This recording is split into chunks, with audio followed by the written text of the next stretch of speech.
Hello, welcome to Hobby and Chat, everybody. We got Agent Nagash here with us today. Hello guys, nice to be back on the channel. Glad to do a hobby and chat just to see what we've been up to and what everyone is getting up to in the hobby. Yeah, so what are you working on hobby-wise right now?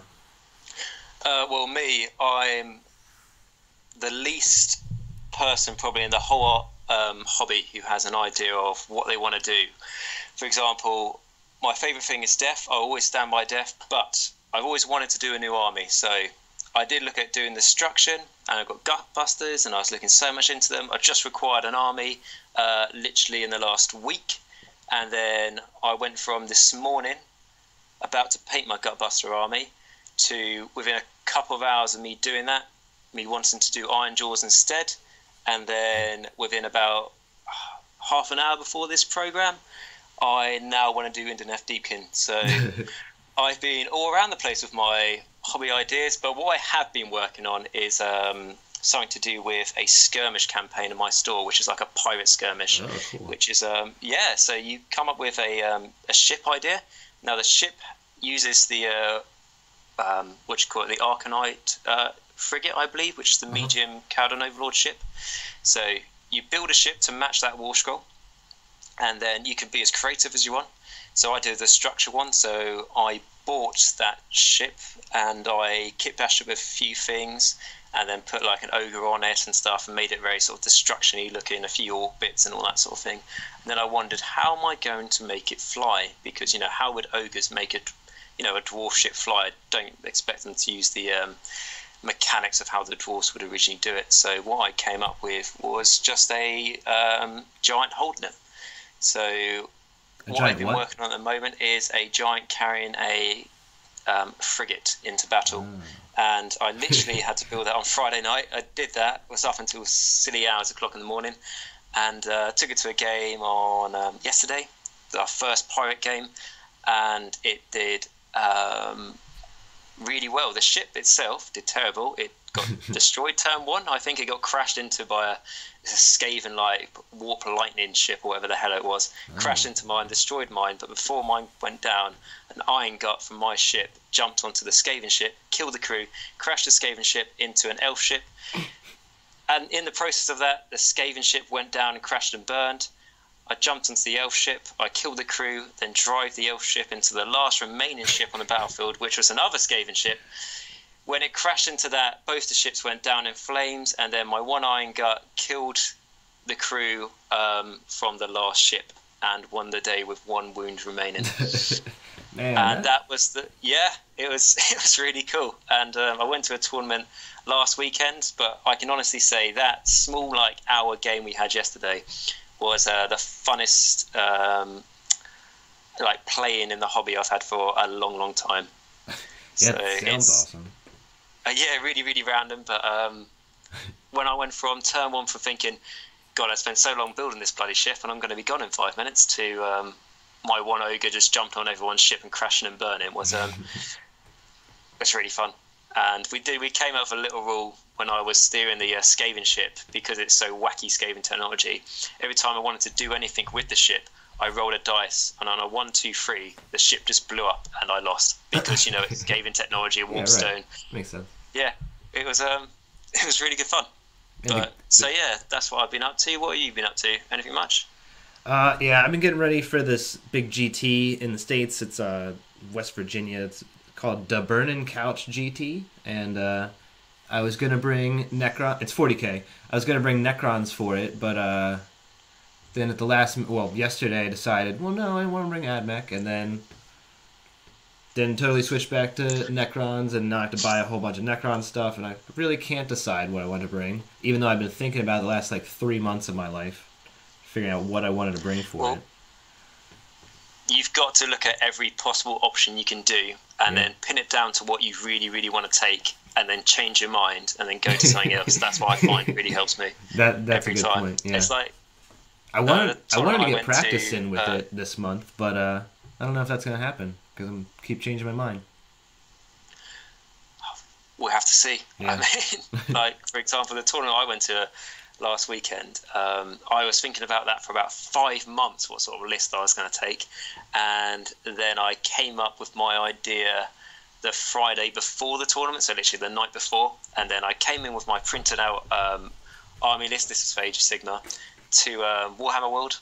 And it was all nicely printed on the War Scroll Builder, and my whole army had 6 copies. And then I sat down in Bugsman's Bar, and I was like, what am I doing?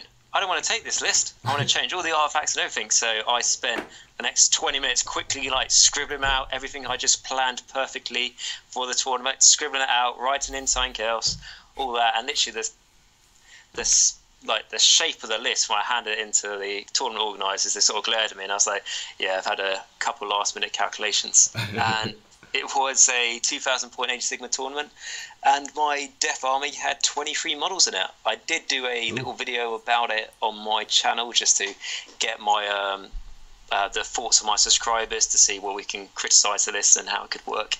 And it was basically 23 models. It had 10 skeletons, 5 direwolves, 4 Morgos Archai, 1 Calm Wraith, 1 Necromancer, and a Gash, and a Vampire Lord and Zombie Dragon. So essentially it was just all my big nasty models and see what we can do on the day. And out of 5 games, it managed to win 3 out of 5, which I was over the moon with because I thought it wasn't going to do very well and it'd just be fun. But it managed to do that, and then the 2 games I lost were, in all honesty, the closest games I've ever had, which were by far my favourite games in the tournament. Might have lost them, but just because of how close they were fantastic. Great opponents all tournament round, and yeah, it was a great experience. That's what I was going to say. Be able to say that the losing games are the better game, or the more fun games. Oh, 100%. There's nothing worse than, for example, my first game, I tabled my opponent who had a Nagash army, funny enough, and I managed to table him and win a major victory. But in all honesty, that was, like I was saying, it's not my favourite game because your opponent's not having as much fun as you. And I managed to table him because just the sheer hitting power of my army, but also I probably got a couple of lucky rolls in there, and you're just not getting the... My opponent wasn't miserable about it by any sense of imagination, but you couldn't feel like a positive vibe coming from him, which, you know, if he's not having a good time, effectively, even if you're winning, it makes you not have a good time either. Yeah. So I completely agree with what you were saying. Yeah, and then later today I'm going to have a 2v2, pretty big 40k game. It's going to be 4,000 points on each side. That sounds freaking awesome. It's I'm going to bring my Necrons, and then my teammates going to be Tyranids, and then we're playing another Tyranid player, and the other guy's probably going to bring Marines or Eldar, I'm not sure. But we both of us got our little Tyranid pets to attack the other guy with. I was going to say, if you got enough time for that game, that's going to take absolutely ages. Oh, God, yeah, it will, but it'll be a blast. It'll be good. Hopefully, I was going to say, if your opponent has got Eldar, the little 40k I have played, because I don't know so much about it, but I have played a little bit, and one of those games was against an Eldar army, and bloody hell, they've got loads of tricks up their sleeves, especially if you're a noob to it. They're one of the best factions right now, for sure. Yeah, well, at least your Necrons, you know, if you take them, have got their new codex now, haven't they? So yeah, that should make them bring them up to par with the other armies. Yeah, they're a lot better now. The Tesseract Vault, you know, the real big, it's like 100. Oh, I'm not sure. Is it the one with a green katana in it? Yeah, that one. And that thing is so brutal now. It used to be not that. It used to be pretty horrible, but I used it anyway just because it's so awesome. But now it's actually pretty competitive. But I still don't think I want to take it to the GT. But it's still a lot of fun, and it'll be good fun for the 2v2. You see, when did you say your GT was again? It's at the end of May. It's May 26th and 27th. Yeah, right. But I wanted to get the army painted and practice with, but I don't know. We'll see. We'll see. If it turns up and it's, you know, sprayed to some sort of degree, I'm sure it'll be fine. Yeah, right. Also, Drukhari came out recently in 40k, and I think they're going to shake up the meta, like, pretty crazily, because the way 40k works is stratagems are really important, and some armies pretty much 100% rely on stratagems to not lose a unit or whatever, lose the whole strategy. And Drukhari, Dark Eldar, can cancel your stratagem out, just turn it off. You can't use it, and that's going to be game winning. It's going to be so crazy. I'm terrified. Yeah, I mean, like I said, I haven't played too much 40k, but how I can compare it to the Age of Sigmar I've played, if you can, if your army can deny certain mechanics of the enemy's army, or like in a simple term, the enemy's they've got their army, they've got a game plan which they use for most of the scenarios, and then they're not used to the enemy being able to alter their game plan, anything like that. And then suddenly, if the Dark Elf, the Drukhari, can go, no, you can't use that stratagem now. I've denied it. Yeah. They probably haven't seen that coming, and it's going to completely throw them off guard. Yeah, it's like being able to turn off just a special ability on a War Scroll or something like that. The top faction was already Eldar, with like Eldar Soup, so Drukhari as well. Now they're just going to take like a little tiny detachment of Drukhari just to get the stratagem and get the extra command points, or which is what you use to use the stratagems. And oh man, it's going to be in every army. You're going to see it everywhere. So it's really going to shake up the meta. Which is really nice because there are. If I can compare it to Age of Sigmar, you do get quite fed up of, for example, the tournaments where it's always the same armies that will win them. But if you can get something that will shake up the meta, like just trying to think of, like for example, Siege Skyfires. Everybody loves Siege Skyfires, I believe. And the problem what they can do is they can just, obviously snipe out the enemy heroes wherever they are and dismantle the enemy synergy. It's not just Skyfires, it's also things like Stormcast. Are they called Long Strikes? Are they the crossbow ones? Yeah, them too, right. But with, for example, certain game mechanics in the Idoneth Deepkin, which we're going to talk about in a bit later, one of their battle traits is when the enemy goes to shoot you, they can only shoot the closest Idoneth Deepkin unit to the model that has the shooting attack. So that means that it's a lot harder for the enemy to try and snipe out, your heroes and all those sorts of things, which, again, if certain armies like, heavy Skyfire armies or heavy Long Strike armies or heavy Kern of Hunter armies rely on just being able to basically pick anything on the board and kill it, it is really going to shake it up. Yeah. Also, speaking of shaking up the meta, the big 40k FAQ dropped this week, and that is pretty game changing as well. I mean, they did a lot of great things, like they knocked out a lot of units that were spammed, like Dark Reapers, Dark Talons, and Fire Raptors. They bumped them all up in points, and they made a significant effort to stop spam. You can only bring 3 units of the same type now, and there's some, for every arm, is it? Yeah. 3 units. Oh, okay, that's huge, isn't it? Yeah. And they stopped some less than friendly tactics. Like, okay, so there's this unit called the Poxwalkers. They're basically like zombies. Yeah. And you got They're Pink the Nurgle guys, aren't they? They're what? Yeah, the Nurgle. They're the Nurgle guys from the Dark Imperium box set? Right, that's them. Yeah, cool. So you get some Pink Horrors, kill the Pink Horrors, turn them into Blue Horrors, 2 Blue Horrors, and then when you kill the Blue Horrors, they turn into Poxwalkers. So you get double the amount. They stopped that, but that sounded less than friendly. Yeah, that sounds like not horrible. It's such a pain in the ass to try and fight and kill. Oh god, it had to be. But they didn't. I don't think they like really stopped the soup armies, which are like the Eldar and like the Imperium. Like if you were to combine Space Marines and AdMech and Imperial Guard, like they didn't really stop that aspect of the game, which is, I find, kind of annoying. I think other people agree with me. But I mean, you can't win everything. They stopped a lot of stuff. I kind of wish they would do this for. I kind of wish they would do this for Age of Sigmar, like a big FAQ. I don't know if they're planning on it or not. That'd be great. I would completely agree with you. I think that would be really nice, because the only problem I do have with Age of Sigmar is that it is portrayed as a really streamlined game, and there's not too many rules to it, and there isn't too many rules to it. However, every time before you go to a tournament, and I go to quite a few of them, you're literally having to revise all the FAQs that have came out over the last year. Mm-hmm. and it's really hard to try and keep up with all the FAQs that come out for Age of Sigmar. So if they all put them into like, I don't know. I don't know if people agree with me, but if they put them into an almost a physical copy, like a book you could buy. Yeah. A little bit. What's the one for 40k called? It's chapter approved. The chapter approved, yeah, and that's where they're putting these like beta rules. I think they're going to be in the chapter approved, which that'll be cool. Yeah, it will be. And if they did something like that for Age of Sigmar, would be nice. But to be fair to Games Workshop, what they have recently done with the FAQs for Age of Sigmar is on the Warhammer community page. They've made it a lot easier to go and find them. Yeah. Which is great, because a few months ago it wasn't easy to try and find them. You had to basically Google the internet to try and find them, and it was almost a little bit of a nightmare. And just a little thing, but if you play a game a lot, it really does help to know what rule changes have happened.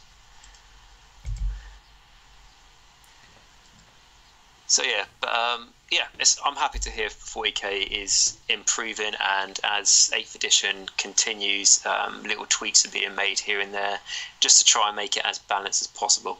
Yeah, it's really great to see. And like, you see a big problem in the meta, like it started with flyers, and then it was Astra Militarum conscripts, and it just keeps changing because they keep squashing these not fun to play against things. And then people complain because they bought 120 conscripts, but maybe you shouldn't have bought that many of the model that is broken already. Yeah, exactly. I mean, if you ever, like a little tip that I have for myself is, if I ever read something in a for Age of Sigmar, in a new battle tome, a new rule book, and I go, oh my god, this sounds amazing. When it sounds too amazing, don't build your army around it. You can think about doing it, but just be prepared for them to bring out an FAQ and go, yeah, that was overpowered, so we've changed it. Yeah. Like the people with Skyfires, like, expect for your numbers to dwindle. Don't expect to use all those Skyfires forever. Yeah, expect the points for those guys to come up. Exactly. And things like, was it the Cowden Overlord Thunderers, wasn't it, I believe, that they could... yeah. They used to be able to all take the same weapon type. But an FAQ came out to make each one of them in the unit have to take a different weapon type. Yeah, I didn't really agree with that one, but that's fine. I guess it's more thematic. But what I'm saying is, so I was just going to say, what I'm saying, like the people who you hear stories of, like, who literally bought 100 of them. I think that can maybe be a little bit obsessive.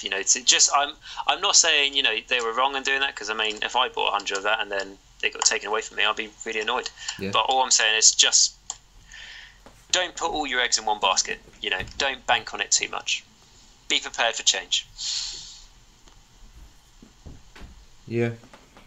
And change we got with Idoneth Deepkin. I think they're going to change the meta, and oh man, they look awesome. Oh, absolutely. They are. I just want to firstly say, when I first saw the Idoneth Deepkin, I made a video about them, and I believe I only referred to them in that video as fishmen, and I didn't really like them in any way whatsoever, because the models looked a little bit too static. And when I mean the models, I mean things like the eels and the sharks. However, I will prepare to eat all my words and swallow all my pride, because when I went to Warhammer World at the weekend, I saw the models and they look absolutely fantastic. Generally, really, really nice sculpts. Like, some of them you can't even understand how they're even, like, how they support themselves and they stand up. I mean, it's the guy on the like the cloak made out of a wave, like the water dripping down. I was like, until you see a video of how that's been put together, how the hell does that stand on itself? I think it's a next level in modelling process. Like, the quality is really nice. So yeah, I will swallow all my words and pride there and say that I really like them now. Yeah, they're definitely growing on me. I thought they were pretty cool. I kind of just like the sea creatures at first, but they're growing on me. They look awesome. And their rules look pretty awesome too. Absolutely huge. Yeah, the sea turtle. Oh man, and they painted him so beautifully. Oh man, he's so cool. I mean, like when I was at Warhammer World, I mean, it's quite hard to try and see them in the cabinet though, because you had about it's a fairly medium-sized cabinet, I suppose they were in. It's just like the top shelf of a cabinet that's like as wide as a desk, and there's about 10 to 15 people standing around it. So once you did wait your turn in the queue to have, to go at the front and look, they were just awesome. Even, like I say, just from like the little, can't remember the name of the basic infantry, but even like just the poses of the basic infantry, to the size of that sea turtle, to the sharks with the crossbows on them, to that, don't know the name of it, but the guy riding the sea unicorn, I believe, is not his official name, but that's how I refer to him. Everything is just so nice. And after I haven't really looked at the rules at all, but my friends showed me a couple of things, and it blows me away how their playstyle is going to be. It just sounds really nice and fresh, I think is the right word for it. Yeah, for sure. It doesn't feel like we've seen so much of this before. Yeah, just the one battle trait where they can't, where you have to target the closest enemy unit in missile shooting or missile weapons. Man, that alone is just oh man, it's so crazy. Basically a huge defense against shooting armies, which are pretty prevalent in Age of Sigmar. Yeah, I mean, I will be one of the first to say that. I don't know if I'll go as far to say that shooting's overpowered in Age of Sigmar, but some of it. For example, if you've got a shooting army and it's so good at shooting, it doesn't really need to compete in any of the other phases in the game. That can tend to be quite overpowered. Yeah. So with this, just this little ability here is lovely, because you can, I don't know too much about the units in the Deepkin army. I don't know too much about their stats, but if there is a unit there with a good save, if it's a way for you to put a mystic shield on it, and then a way for it to re-roll save rolls, so it's basically a top save roll in once, you could almost put that unit on the front of your line to always make it the closest unit to the enemy shooting.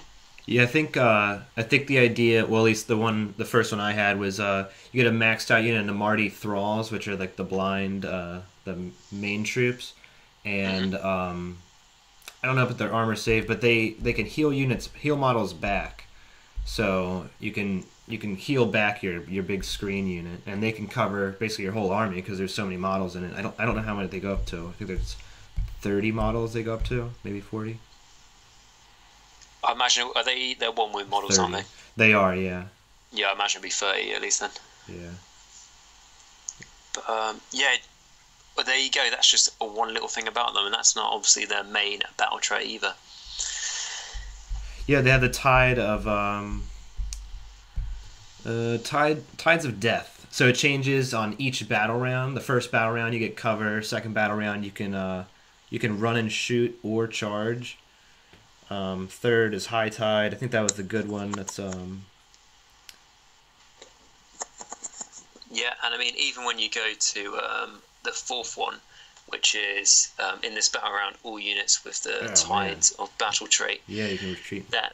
They can retreat and still either shoot, which, shooting's okay, that's obviously big, but charging is the one I'm focusing on here, because in so many times I've been in tournaments or just even games at your local store that have been quite competitive, and you do say to yourself, like, even when it's like on the fifth battle round, for example, or even the fourth battle round, you're like, I really need to kill the enemies here to claim this objective, and I need to go over there to take that one as well. If I only had enough turns to get my movement in, so I'm not bogged down in all these combats.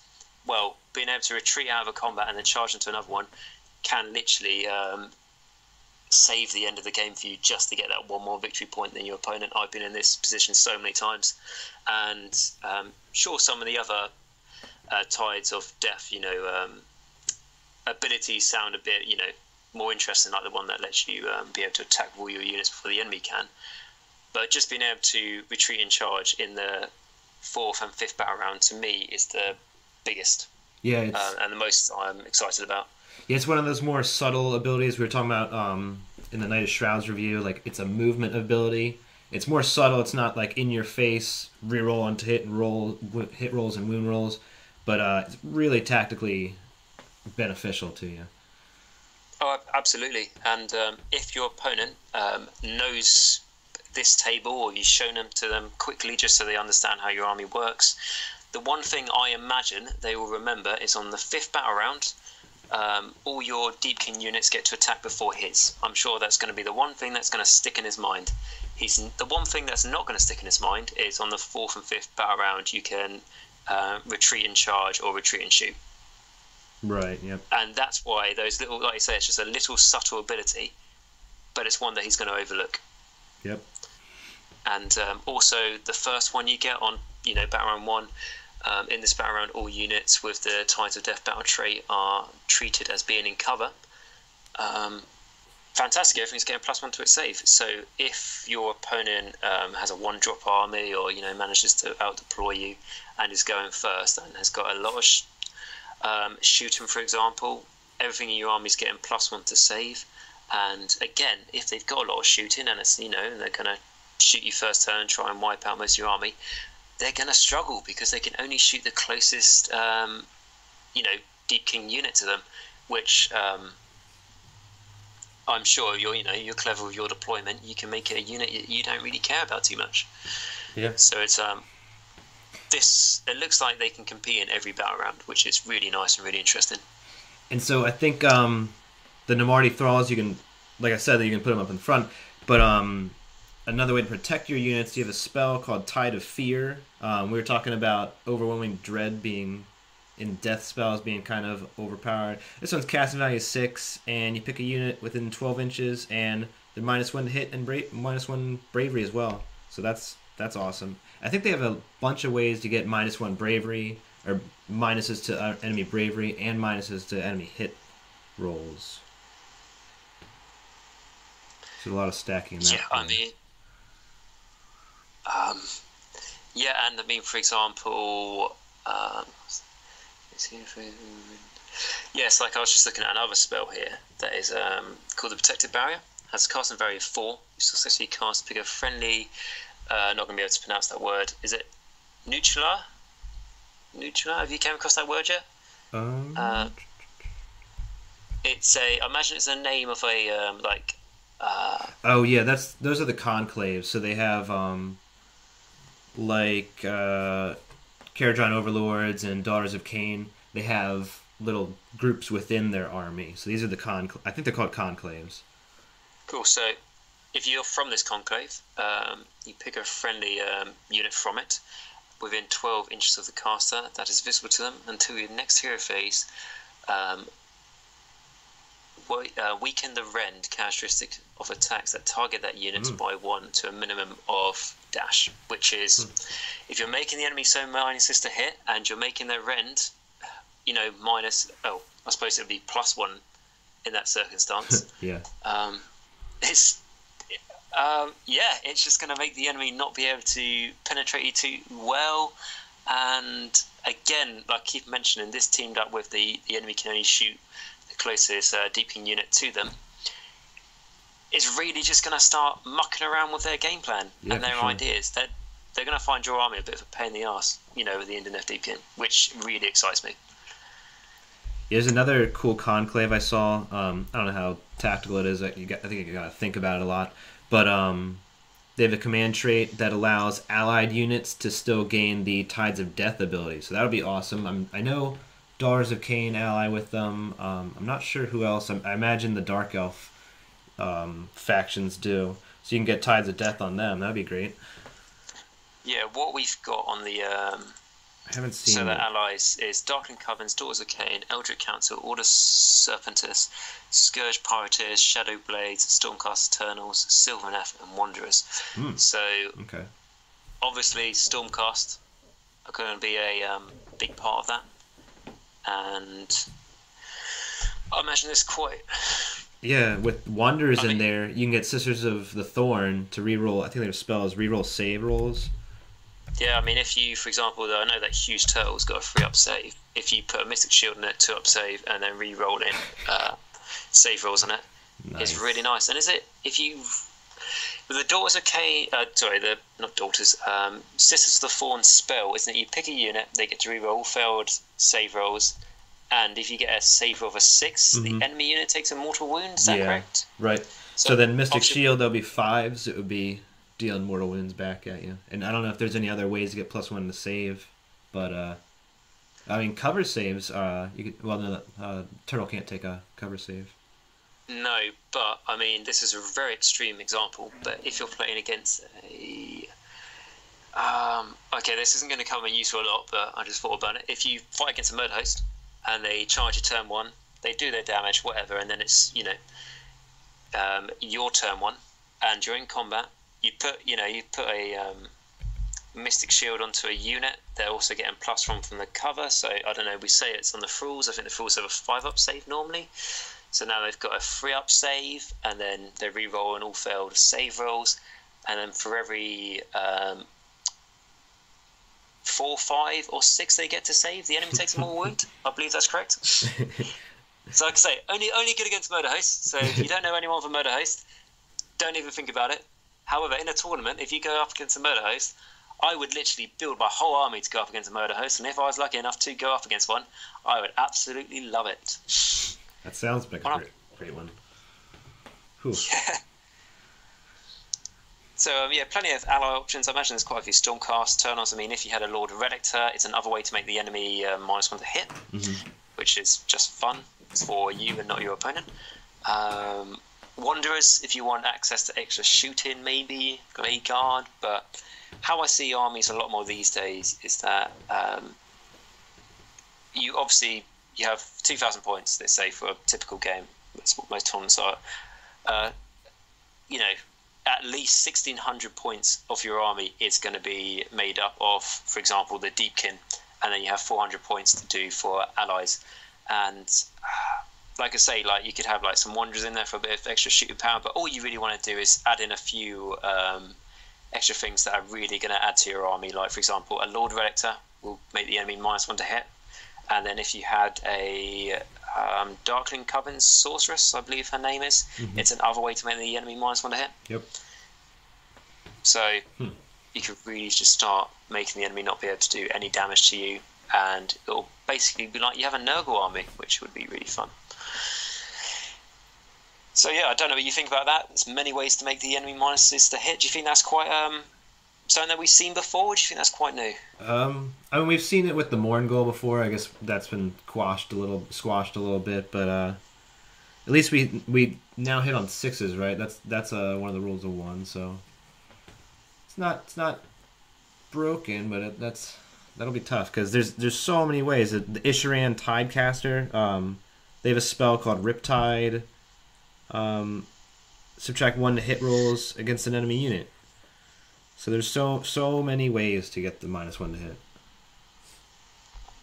There really is. I thought the Legions of Nagash had the best way to do it by, I believe, Overwhelming Dread, the spell's called, where you pick an enemy unit within 18 inches, and they -1 to hit and -1 bravery. If you cast that spell on an unmodified 9 or more, they're making the enemy -2 to hit. So to me, that was the best way to make the enemy -2 to hit in the majority of Age of Sigmar. There's a couple other things you could do, but however, here you could easily make a unit if you have that Dark Elf Sorceress in there and use that spell you just mentioned and a Lord Redictor. You can make a single unit -3 to hit. Yeah. More importantly, I think you can make multiple units -1 to hit, so no one is getting a good clean shot off at you. No, and that's a good thing to mention as well. It's not -1 to hit in the combat phase, which a lot of things are. This is, if you add those 3 things up, that's -3 to hit in any phase. So, and yeah, okay, that means that shooting and the combat phase are not going to be -1 to hit, but also there's quite a few things that are going to attack in the hero phase, and that doesn't count as the shooting phase or combat phase. So that's 3 phases you can make the enemy -3 to hit. True. Which is nice. Like things like Cunning Rucks and stuff with all their arrows. Things like the Dead Watch Battalion, which I run, which is basically a Crit Flare battalion from the Flesh-Eater Courts, which allows those Crit Flares to pile attack in the hero phase. They will still have the -2s to hit on that. So it's lots of different ways you can play with it, and it's not hard. A Dark Elf Sorceress, I imagine she's 80 points, 100 points maybe? 120 at a push? I think she's 80. How much she's... 80 points. A Lord Redictor, 80 points. I have no idea why his 80 points should be more. And then this spell, which you can just... how did you get this spell again? Is it just from one of the Lords of the Deepkin? There's one from the lore. There's one from the... I think it's the Tide... Yeah, the Tidecaster, which is the guy with the... I don't know, he's got wind chimes or something. I think that's that guy. So are there multiple spells in the Idoneth Deepkin that can make the enemy -2 to hit? Yep. Okay, so sorry, I say -3. I mean you can make the enemy unit -4 to hit now. Yeah, Which, I haven't even counted up all the ways. I think there is more, but I mean, there's not much point in doing that. But yep. The fact remains, if you go against, I don't know, a Nagash that's hitting on 2s, now he's not. Yeah, and I know just like they had -1 to hit to be able to stack, they can -1 bravery or minuses to bravery, whole bunch of different ways. That there was an artifact or command ability for it. You can ally in the Charybdis, that thing, that big sea creature. That fits thematically, and it gives it a -1 to bravery. Yeah, that's a deep sea creature, isn't it? And yeah. It's not too expensive on the points, is it? Is it 200 and something he's points? He's 180, I'm pretty sure, because I was looking at him for the Daughters points. of Cain. Jesus. Yeah. And then you could give him the allied rules with that one conclave, so he could get those allied rules. And like you said, he would fit in really well, even if he's just based the same as the others and painted in the same scheme. Yeah. If someone's never played Age of Sigmar or Warhammer Fantasy and looked at that army with one of those in it, you'd just probably think it was part of the range. Yeah, for sure. Got a couple of Namarti thralls in the back. I think there's... Yep, you took the words out of my mouth. Instead of having a little dark elf, I think, they like slave masters or something, yeah. Poking them with a stick, get the thralls to do it. Yeah, so already we've just been talking about this for about 15 minutes about the Idoneth Deepkin, 20 minutes. Yeah. Ideas already coming out. These are sort of our first impressions, but yeah, we haven't even touched. Really, is quite exciting. We haven't even touched on the big sea creatures. There's the snakes.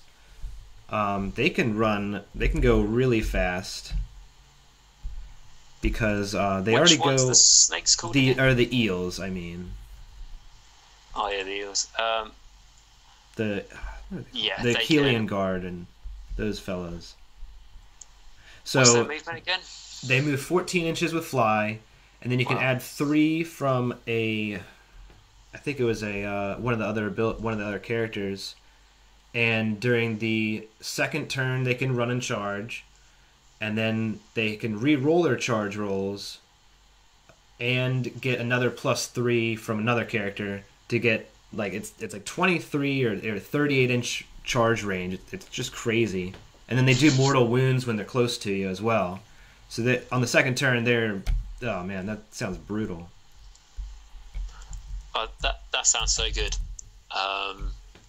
Yeah, what was their save? Did you say? They have I think it depends on which unit, but the Achillean Guard have a 4-up save, 4 wounds. That's awesome, man. 4 wounds and a 4-up save. Yeah. A 4-up save, firstly, is very respectable, and 4 wounds is, to be honest, I thought it'd be 3, so 4 wounds is really nice. Yeah, so the octopus guy, he adds 3 to your charge rolls for a unit. So he can add 3 to charge. There's some way to add... Oh, and then there's the conclave that adds 3 to your movement. Yeah, the Morphon conclave adds... Oh, no, that's a different one, sorry. I don't know, but there is a way to get extra movement somewhere. I'd have to look for it. But it's the one that... So the one that adds 3 to the movement, is that like you pick a unit from what you can remember, or is it... I cannot remember. I'm sure we'll find it in a bit. That's fine. Yeah. Even without it, though, it's +3 to charge, it's re-rolling your charges, and you can run at the same time with a 14-inch fly move. So either way, you're going like about 30 inches. It's not bad at all, is it? Ugh, yeah. And then... and they can be battle line if you take that big seahorse guy. And that big seahorse guy is a lovely model. Oh, he's so cool. I want to buy just him. Yeah, so do I. And I can say he's a lovely model because he's the one thing I did say looked awesome when I first reviewed my first impressions of the Idoneth Deepkin. And I say to it, he is really nice. And I can imagine some very nice paint schemes as well coming out for him. Yeah. From Facebook and Instagram over the next few days. Yeah, he's not out yet, is he? So in the next week, is he coming out? I'm not sure when his release date is. The extra 3 movement comes from a battalion, or battalion. So you can, it's a command. It gives a command ability to that Achillean King, and he can add 3 inches to a unit wholly within 12 inches. I am seeing that more and more in Age of Sigmar. I hope not. Yeah, it's one of the things, isn't it? Is there going to be a little bit of a power creep here, or I don't know. Maybe not. Maybe not. We'll have to see. Well, with the wholly within, it sounds like they're kind of reeling back the power. Yeah, but when I mean, sorry, yeah, power creep's the wrong way to say it. But for the armies that came out before all this, like wholly within, they're just going to be a step above everything else. I mean, if we look at just trying to think, Stormcast Eternals, my Lord Sent on Foot, his command ability, where is it? Stormcast units within 15 inches get +1 to hit? Something like that? Yeah, I think so. But all I can say is that won't be wholly within 15 inches. So if all the new armies from here on in are going to be, oh no, you have to be wholly within the range to get there, it's going to be... It's not that it's... It does make it weaker, but to me, it just makes me feel like a bit like sort of let down. Like you get excited about something, and then it gets wholly within. It's like, oh well, then that means I have to be really restrictive with my movement, and I have to make sure everything's with. It just becomes too much a measuring game at that point. Yeah, I agree. But I can also see where they don't like daisy chaining back. Like you have a character in your battle line, in your deployment zone, and your guys are fighting way up on the other person's deployment zone, and they're just daisy chained all the way back. And I guess I can see how GW doesn't want us to do that. I can completely understand, but what's the range there to be wholly within? 12 inches. Yeah, make the range on that a bit bigger. Yeah, especially when you're dealing with 14-inch flying move things, and you're adding more movement. Like these things are gonna be flying up the field. Well, you said like those eagles can. What was it like if they're lucky and stuff? Their maximum moves like what was it, 30 inches? Did you say? It's a rate. I think they're gonna be averaging 30 inches with all those buffs. Averaging 30 inches. You don't want to be having to pull them bloody back. It's like we're saying with the hex race, for example, when we talked about the Night of Shrouds video, and we're saying, oh, you take this. Was it? It was something of the Fell Wind artifact. What was it? The Pendant of the Fell Wind. Yes, that's correct. With that artifact, you can make your hex rays move like 15 inches and things like that. But your Night of Shrouds is going to bloody struggle to keep up with that sort of movement, and then it negates his command ability. Yeah. Which is, it's annoying because again, like we're saying, maybe this is to stop people, like daisy training things, which is can be a big problem. I've certainly fought against a murder host before where the guy had a blood secretor about 3 foot away from where everyone was fighting, but he was chaining his bloodletters back, so he was always in range, which can be frustrating. But maybe Games Workshop should go back and visit the war scrolls that were a bit too powerful when people could just chain units, rather than going, right, okay, 2018, from here on in, we're just going to stop doing it. Yeah, I agree. Make everybody on the same playing field. Yeah, exactly. Rather than them just going, well, that's in the past, I'm not going to worry about that, because people are still using those armies to win tournaments. Yeah, that's why we need that big AOS FAQ. Yep, we need to have it. And to be honest, even if it's just... I mean, I know they do update things in the General's Handbook, and I'm not talking about points, I mean just like little rules, like, rules of one and stuff like that, but it'd be nice if there was maybe a bigger section in there. So, like I say, you didn't have to go online the whole time to look at the current FAQ for when the General's Handbook came out. Would be nice. Yeah, some more combos with the Idoneth, though. They got the Isharin Soul Scryer, which I believe that is the octopus guy, and he can be set up in reserves off the battlefield, and he can take 2 units with him at the same time. So that'll be great. You can just deep strike or set up in reserves 3 units 9 inches away from the enemy. Oh, they do have to be within 6 of a battlefield edge, though. But even if they have to be within 6 of a... So I was just going to say, even if they have to be within 6 inches of a battlefield edge, that is absolutely huge. I mean, at the tournament I went to at the weekend, like I said, I had so much of a low model count in my army. I had to be really, really careful how I played. And in the battle plan, Scorched Earth, where you have 3 objectives in your territory and the enemy has 3 objectives in theirs, and it's the battle plan where you can burn the enemy objectives. So on my side, I only had, like, for my chaff, I had 10 skeletons to stand around an objective, and then 5 dire wolves to stand around the other objective, and then the one in the middle, I had to leave a zombie dragon there the whole time, just because the enemy had 2 Vanguard hunters, like 2 5-man units of Vanguard hunters from the Stormcast, which were set off up off the table and could just turn on, on the battlefield edge at any point and deep strike behind me. So because of that small little threat that he could quickly teleport on and burn my objectives, I had to save a 440-point model in my back territory, just wasting its time the whole game. Just because he could have just basically deep strike behind me, and if I didn't have the Vampire Lawn Zombie Dragon there, I could do nothing about it. Yeah, right. You got to protect your deployment zone. Yeah, which is, even if it's just from 10 tiny models that can't really defend themselves too much, I still couldn't take the chance. So, and it was something that was always playing in the back of my mind, so I wasn't focusing too much on what else was going on in the game. So deep striking is always huge, even if it's not your most killiest units or anything like that. Just being able to make the enemy never feel safe in their own territory is huge. Yeah, and when you're moving 14 inches with fly, I mean, even if you have to set up far away on a different battlefield edge, you are going to get there pretty quick. Oh yeah, it's like, yeah, there might be one turn where I imagine when you set up you can't move, because that tends to be the norm, but after that turn you're doing crazy movement, especially how, isn't there one of the where's it, Tides of Death table, which is the second battle round, where in this battle round all units with the Tides of Death trait that can run can still shoot or charge in the same turn, but not both. So if you ran and charged them, they're going really fast. Yeah, for sure.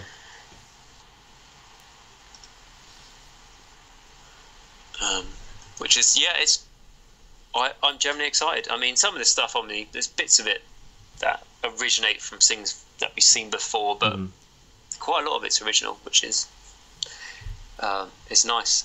And they've also got a new scenery piece, haven't they? Oh man, that shipwreck thing is pretty cool. It does things in the game. I'm not sure what. I think they help with their rituals, which are basically their priestly abilities.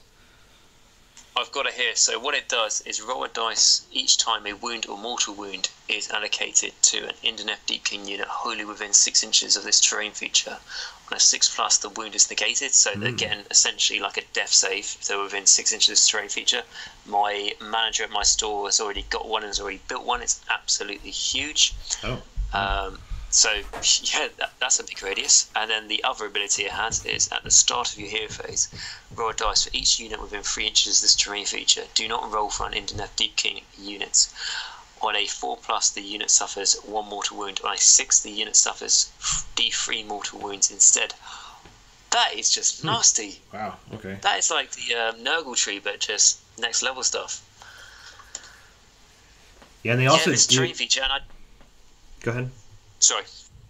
I was just going to say, with this terrain feature, going back to the points, it doesn't cost any. Yeah, it says it's free. As far as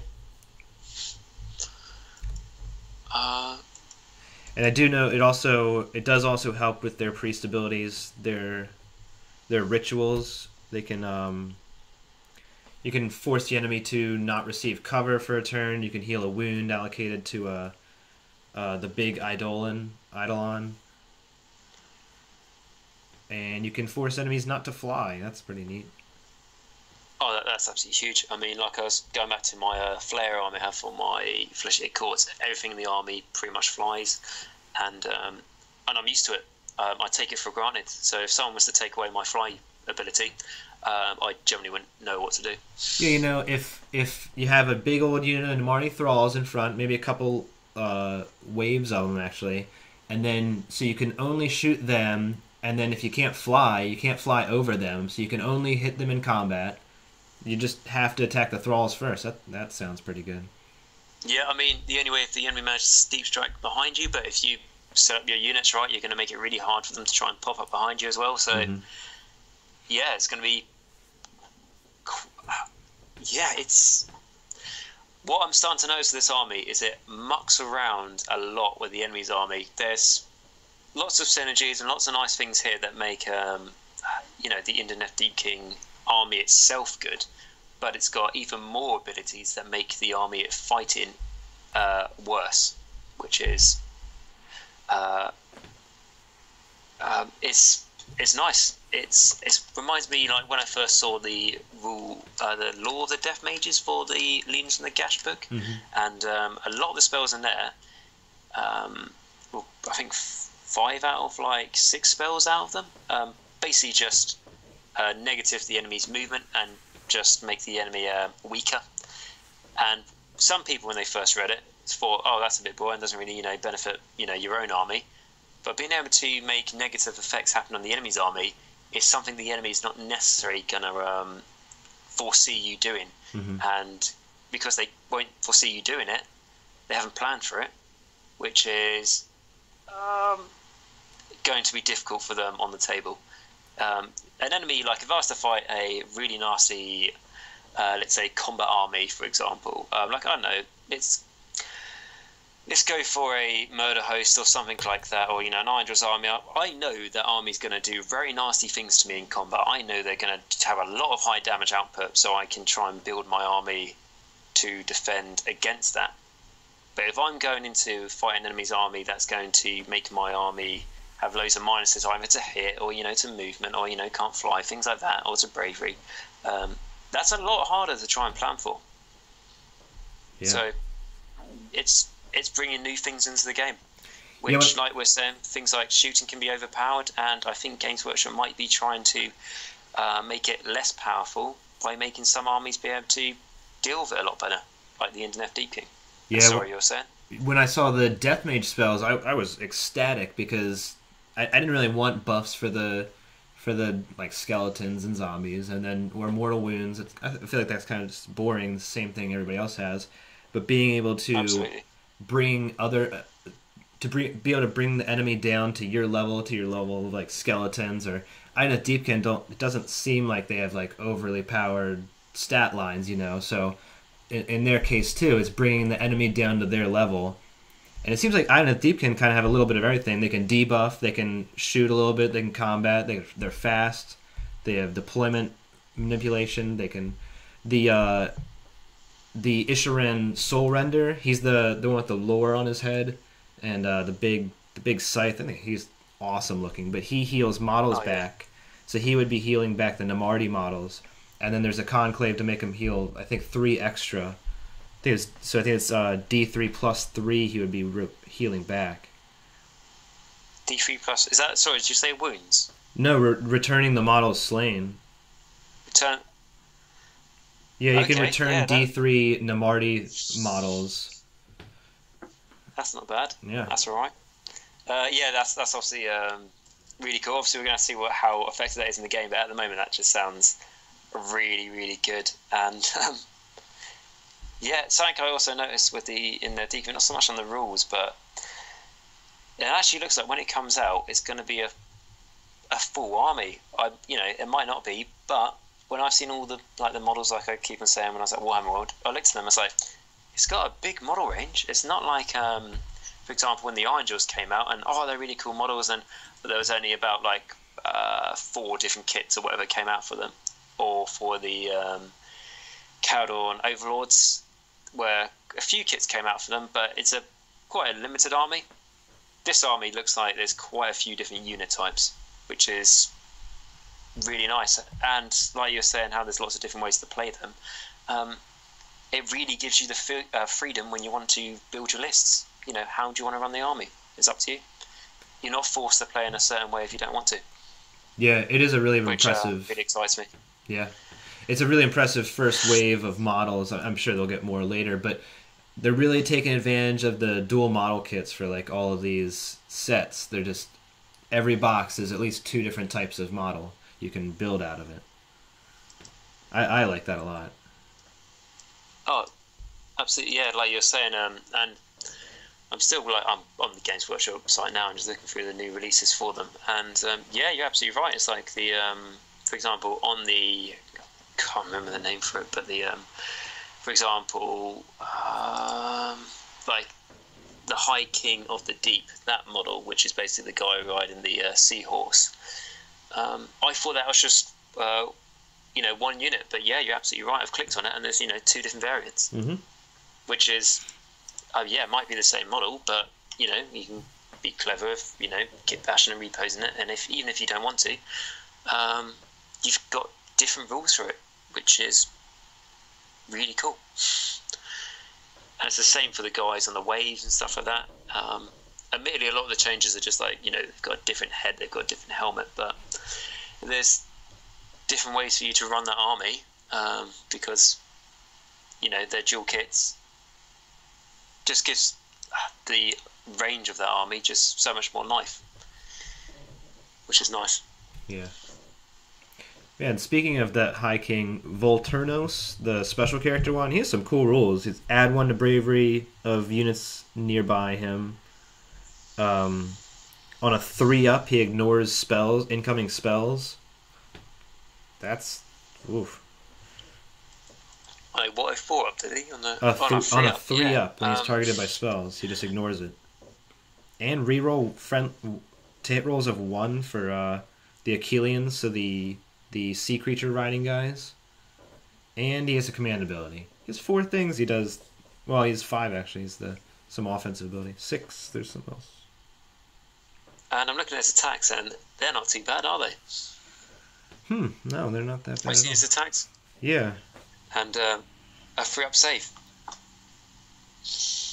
And he's got that 3-up against magic, which, as I was playing a Nagash list at the weekend, if someone can deny my magic on a 3-up, it's very annoying. So I don't know anything that can do it on a 3-up at the moment. I know there's things that can do it on a 4-up, like is it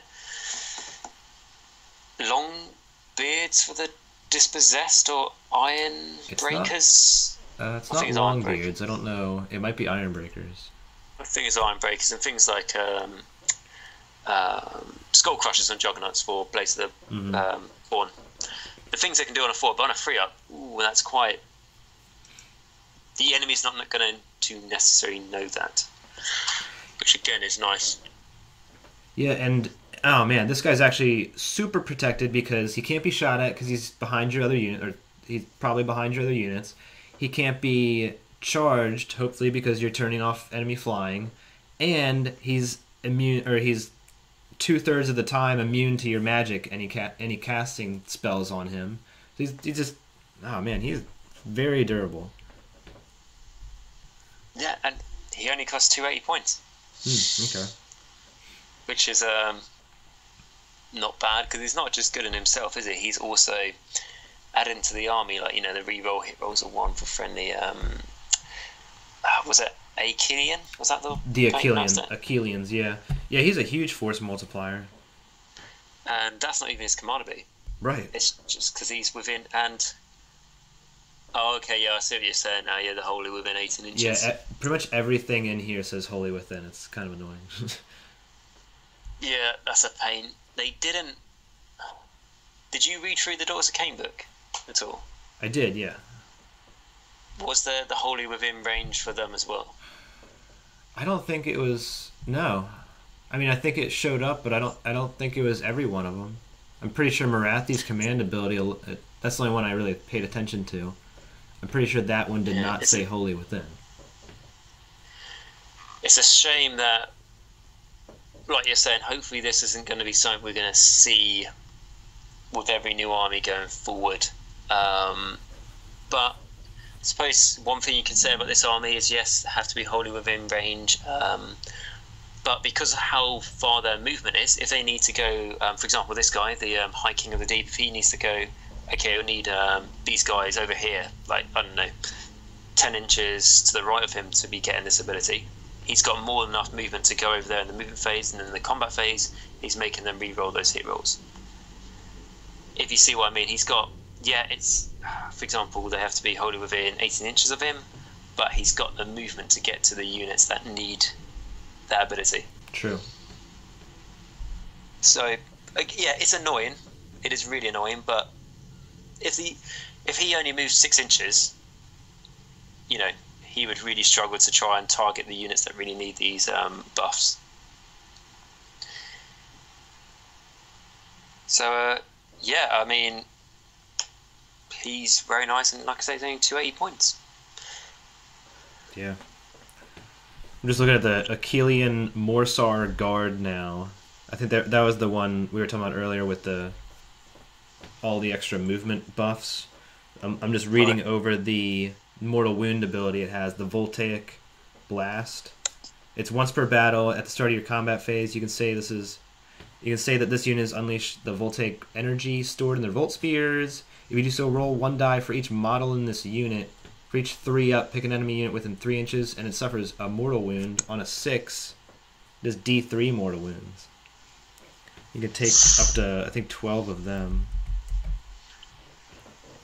Whew. That's not too bad, is it? Yeah, you can just charge 1 in with that huge movement range or threat range you're getting from all the extra buffs. You're basically hitting anything with multiple mortal wounds.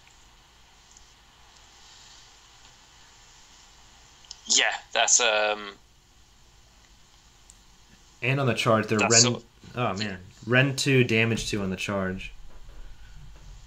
Yeah, that's sort of taking me by surprise a little bit, and that's something I wouldn't have seen coming, and yeah, it's nice. And I mean, again, this is all very new, so it's quite surprising. And you know, if you were to fight it, I don't know, next week, for example, you'd be like, oh, what do I have to attack? I'm not too sure how that works, and what's the key priorities to take out. And over time, you will learn how this army works and how to defeat it. But it does sound like it's not that straightforward to try and defeat, because there's a lot of moving parts to it, and you're not too sure which bit you should take out first. It's not just, oh, there's that one hero giving all the synergy, is it? Like the Blood Secretor, he's going to die. One kind of obvious weakness is their highest bravery is 8, and they only have it a couple times. A lot of their units have very low bravery. The Morsar Guard, for example, the Achilleans we were just talking about, they have bravery 6. Yep. For the eels, they have bravery 6. That's pretty low actually for a elite unit. Yeah. It is, and for a 4 wound unit as well.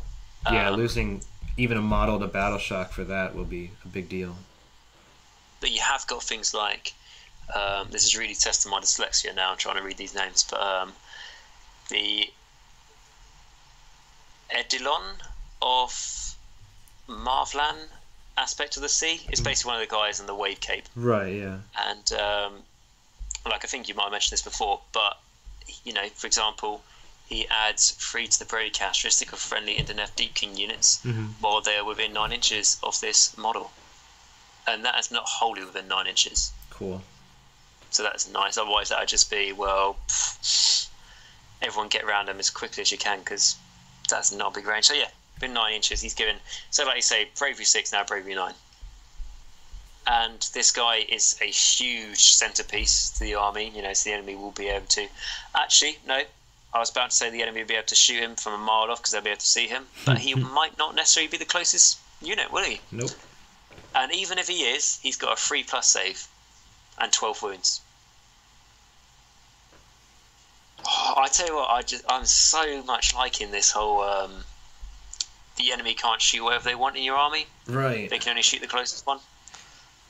Yeah, you keep seeing these like big really characters that you're spending all these points for the aspect of the sea and the other guy, but you can't shoot them. So the main weakness to these big support characters is they're immune to. Yep, and they've got a 3+ save. If the enemy manages to find a way to do it, or the enemy manages to wipe out the unit in front of them, which was shielding them, now they can target the big character. He's still got a 3+ save with 12 wounds. Yeah. And also with the aspect of the sea, that's the magic using one. He has Sea Mist, Tsunami of Terror, cast value 7, pick D6 enemy units within 12, subtract 1 to hit and bravery. Oh my god. You get D6 overwhelming dreads, basically. That is D6 units? Yeah. Okay. So get him in close, guys. get someone in front of him, but get him in close, and then use that spell, and turn everybody off. Just don't let them attack you. That is just... It's a lot. That is... Pretty much everybody's going to be hitting them on 6s, like, all the time. Yep, and it'd just be that moment when the enemy, first time they're fighting against his army, and they go, okay, I'm going to target your general, because I know he's within 12 inches or whatever the shooting unit is. He's not the closest model, so you're going to have to shoot something else, and the enemy goes, oh, okay then, like that, and then it's just like, oh, and don't forget, you're -3 to hit. And then when they're about to roll a dice, you go, oh no, sorry, -4. Right. Great. Right. And then it comes to the battle shock phase, and it's like, oh, I didn't lose enough for anyone to run away. Yeah, you're like -2 to bravery. It would be hard not to be a boss and laugh, wouldn't it? Yeah. Yeah, because I find death is kind of annoying to play against because you kill something, it heals back. You don't even get to use all your cool toys because you're -1 to hit, -1 to wound, whatever. And it's almost the same case in Idoneth Deepkin. You're just so limited on what you can do as the opponent. Yeah, well, I mean, for example, the aspect of the storm, which is the other one on the Sea Cape, he rerolls wind rolls of 1 for friendly Idoneth Deepkin units while they're within 9 inches of that model. And like we're saying with the High King, you can reroll hit rolls of 1. There's another bit of synergy right there. Wait, he does what? And it's not hard synergy. It's called Drench with Hate. Reroll wound rolls of 1 for friendly Idoneth Deepkin units while they are within 9 inches of this model. Nice. Yep, so you can make key parts of your army reroll 1s to hit and reroll 1s to wound fairly easily. Not too bad. Yeah, I'm really interested in seeing these guys. Sorry, I was just going to say I can't go over the whole... You can only shoot whatever's closest. That is... Oh, because I'm... Honestly, over the last 3 years of playing Age of Sigmar, all my nice heroes that I spent ages painting die really quickly. Yep. Not anymore. Just because they get shot on the head by a Skyfire or whatever it is. I'm really looking forward to going against my friends from my store shooting armies and just go, okay, so those, like, you know, I think one of them has like 9 long strike crossbows, you know, for the Stormcast. Mm-hmm. And then it will just be, okay, so you brought them today, okay, well, they're not going to do anything really, so you can, you know, you can shoot the chaff, and then I can just kill you with sea sharks and, you know, other sea abominations. Honestly. And it's like, oh, finally I'm in range to hit your hero. Okay, right, yeah, so you're hitting on 6s. Okay, so I'm not doing mortal wounds anymore either, no. Okay. And then it goes through, like, what's their end? -1. 4 up, saved. Okay. Oh, by the way, you're so also plus to your rend. Oh, it's I will do this army now. I'm thinking the same thing. I was like, I want to buy these all right now, but no, you need to finish your Necrons, or no, you have to stop. What I'm going to do, I'm going to get my ogres and put them in a box, the box they came in, and just put it in a bin bag, put it underneath my bed, and they will all be forgotten about. And then when the ogre battle tome comes out, which I'm sure is just around the corner, yes, you know, there's sarcasm there, I'll bring them out again. I hope they're in the General's Handbook. I kind of... Gutbusters is actually kind of a large faction as far as the big, old ones go. I hope they're in the next General's Handbook. That'd be cool. Would be nice, but at the moment I can't get the Deep King out of my head. Just the seahorse, man. He's so cool.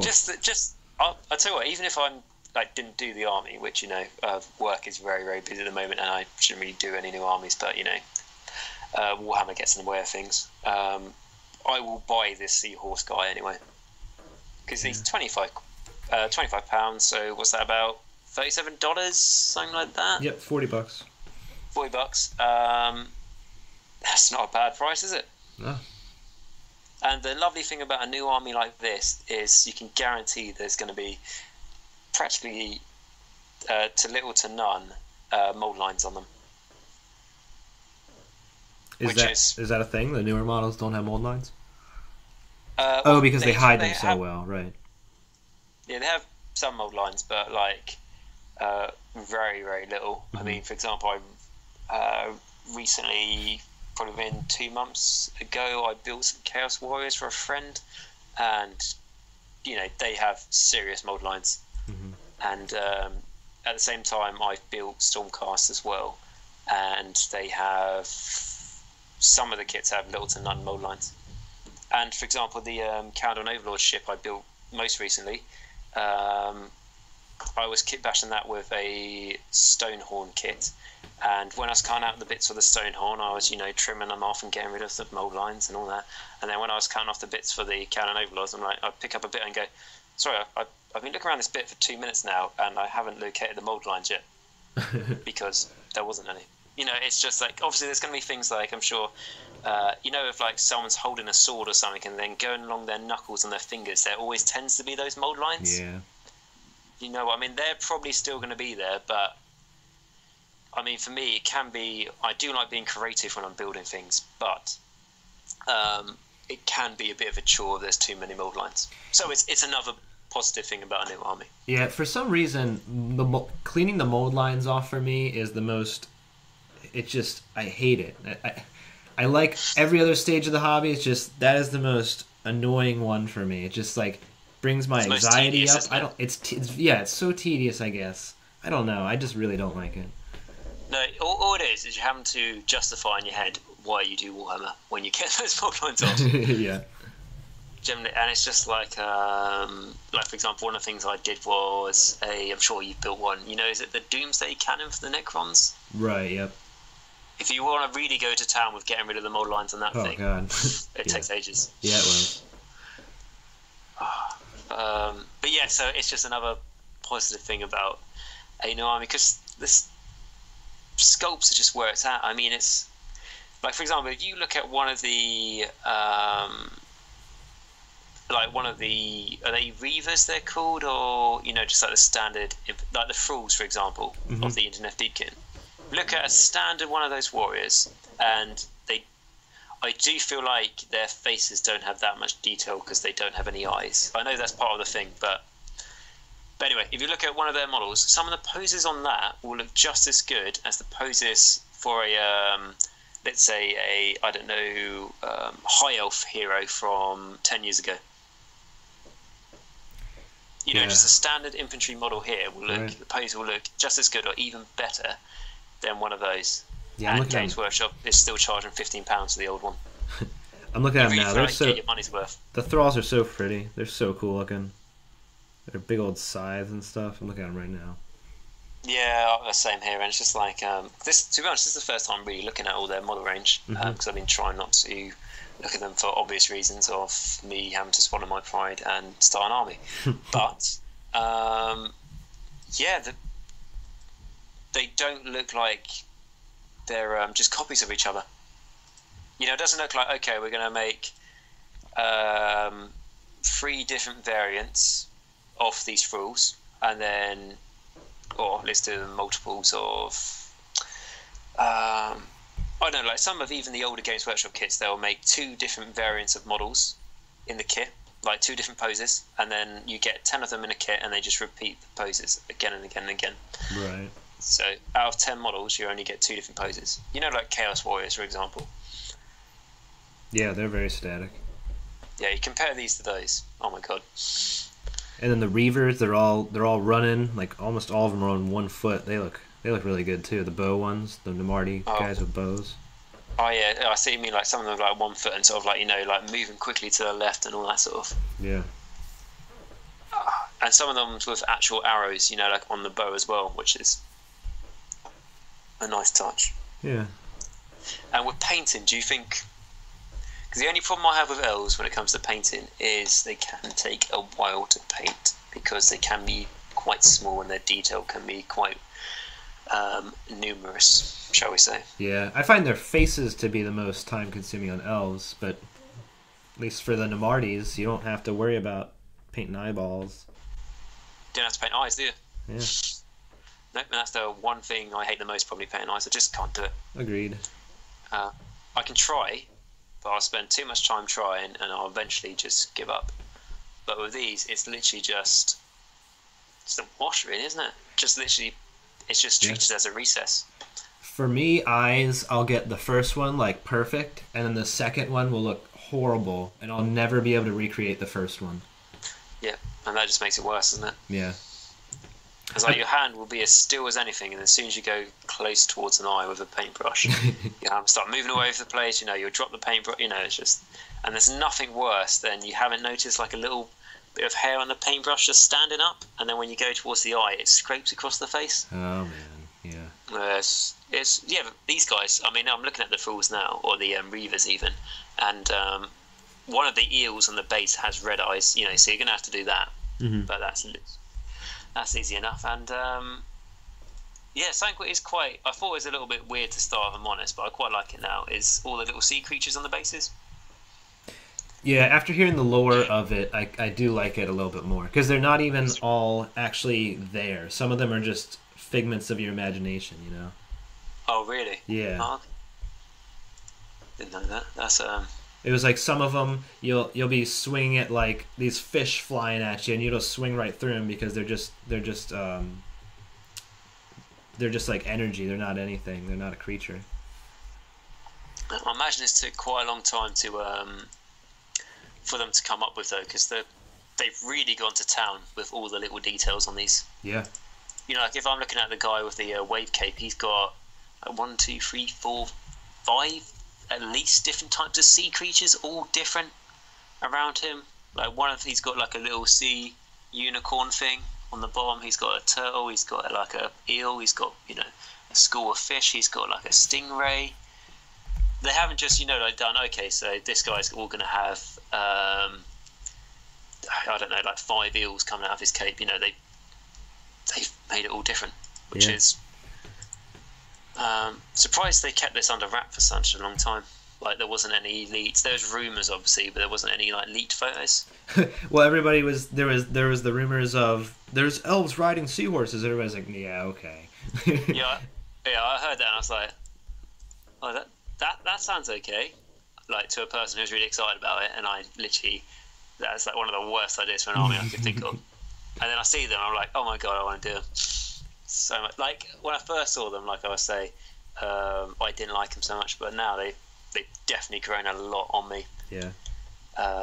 Huge, which is really nice. It's always nice to be wrong about something and then you change your mind rather than it being the other way around. So I'm happy for it.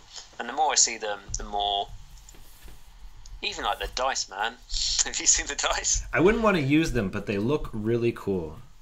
I'd want to use them really quickly in front of your opponent and then take away the results and then see if they say anything. But yeah, it's one of those. They're not as bad as, like, for example, the Zeech ones that came out, but they are like. You would have to show your opponent all the sides of the dice and go, right, so these are real dice. They're just see-through for some reason. But it's it's cool. I think if you get the army, you have to get the dice. Yeah. One of the aspects I like about them is that they have so many allies, and then there's so many conversion possibilities for the allies. And then like we were talking about the Charybdis, it's just so easy to just make him look like he's part of it. And then there's even that conclave that gives them all gives the allies the tide ability. So it's like they're all a part of your army. And I think that would be a lot of fun to convert Sisters of the Thorn or whoever to look like Idoneth Deepkin. I think that'd be a lot of fun. I think you're absolutely right. I mean, to be honest, I didn't even think about the Charybdis, and as soon as you said that, it's just like, yeah, that's a deep sea. Why wouldn't you have it in there? And like it's 100 and what you said, 80 points. Yeah, I think so. So he can easily fit in the 400-point allies. It's not going to be like, oh, he's like 200 and something points, and if I take him, it means I can take nothing else. You can easily fit him in there. You can theme it really nicely. Like you said, the Sisters of the Thorn. If you can, try and come up with some sort of sea creature or something like that, or even if you had like a spare few eels lying around, the potential is there. It's perfect. It's even if. Oh, sorry. Keep going.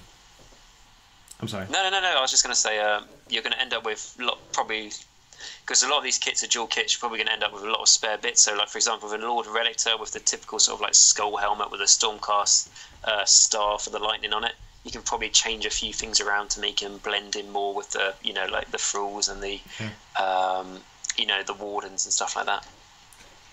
For allies, the Sisters of the Thorn and Charybdis actually fit perfectly for 400 points. There you go. Oh yeah, because they're 220, aren't they? Yeah. Sisters of the Fawn, yeah. Yeah, well, there you go. That's your first, like 400 points worth of allies, guys.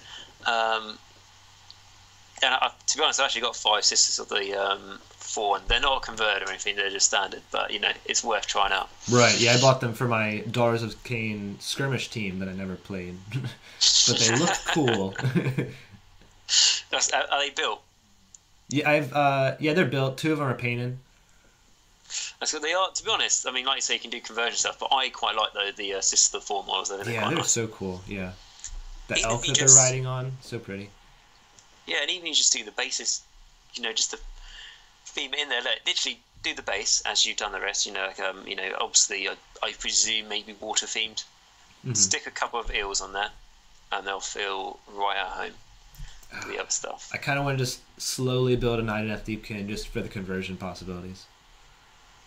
Yeah, I mean, to be honest, anything I do is going to be very slow. I mean, if I, for example, if I start Idoneth Deepkin at the weekend, next weekend, if I get it done by the end of the summer, fantastic. But because I'll be building up slowly, it means, you've got time to think about conversion possibilities. If you think in a couple weeks' time, I want to add in let's say, a Dark Elf Sorcerer or a Charybdis or something like that, you can think, actually, let's think about how I'm going to add him in, what conversion am I going to do, what am I going to make him look a bit different. It gives you the time if you're slowly building it. Man, there's such a huge ally pool. Like Sylvaneth, Stormcast, just them alone is a huge one. Yes. Well, to be honest, when you looked at the elves before, you very much had, I know they're all under order, but when it came to allies, it was like the good elves can ally with the good elves, and the bad elves can, the dark elves can ally with the other dark elf fractions. But now this one's they're sort of good and evil. They're good because they don't have evil intentions, but they do have the intentions of stealing people's souls to make them be able to survive. Right. So they can ally with all, elves, which is nice. And even in Sylvaneth as well, which there might be some combinations you could do, but I can't think of any on top of my head. I can't either, but I know there's got to be some crazy ones with the tide or whatever. Yeah, there is. There's lots, and like we're saying, it's nice. For example, the Charybdis with its abyssal howl, the subtracting 1 to the enemy's bravery. It fits in with the the Deepkin. It's not like, I just want to add it in because it makes sense in the story. Fits in the game, and his attacks aren't bad. He's got 6 attacks, force the hit, freeze the wound, minus 1 around 2 damage. For a 180 point model. And he's got high movement, so he can keep up with everything else as well. Right, exactly. And just going through their point values, they're all pretty cheap. Some of the leaders are a little bit more expensive, but the units themselves don't go above 160 points. I mean, in their base size, They not go above 160 points. Yeah, the Achillean. So what we got? Yeah. The Achillean Morsar Guard, they're 160 points for 3 of them. But they can also be. They're the ones that can also be battle line. Actually, all of those can be battle line. 160 points it's nothing really, is it, for full wound models? Yeah. And for what they can do as well. They don't just do one job, do they? They can fit a variety of roles. Obviously, it's going to depend when you start playing with them, but by reading the rules and their points, looks like you get your money's worth. Did you have the rules for the Reavers? I haven't seen them, actually. I saw Warhammer Community previewed them, I believe. No, actually, they previewed the Thralls. I've heard... Okay, I thought I saw the Reavers. Just wonder, because if they're 140 points for 10, presumably, just because that does feel like it's getting a little bit in the pricey mark for 1 wound model, so they've got like a 5-up save, so their shooting probably is relatively good, I imagine. I hope so, yeah.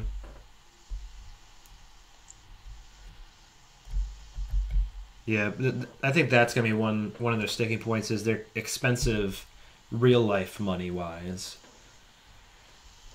So Yeah, I mean, just the rate £30 of just they're not 10 as bad models. as Daughters of Cain though, with $60 troop choices. Oh my god. No, I was going to do Daughters of Cain, to be honest, because I really like the sort of Greek mythology, like the Greek mythical theme about them, the Medusas and stuff like that, and like the Canaries, I believe they're called, or like the Harpies. Really like that, but it was just the price of the Sisters of Slaughter, which were just too expensive for me. Like you say, like $60, aren't they, for that kit? And yes, if you didn't need many of them, that's fine. But because it was a horde army where you needed, if you wanted to be really good, you needed like 120. Yeah. That's just absolutely crazy money. And they didn't even bring out a start collecting box to try and compensate it. There was an Allies box that came out, but it wasn't high in demand. And that box was still expensive. Yeah, it was still more. They had the Blood Coven, which was a box of sisters, and then the Cauldron, but that was more expensive than a regular start collecting, and you don't see it very often either. I don't think they sell it anymore, or it's harder to get or something.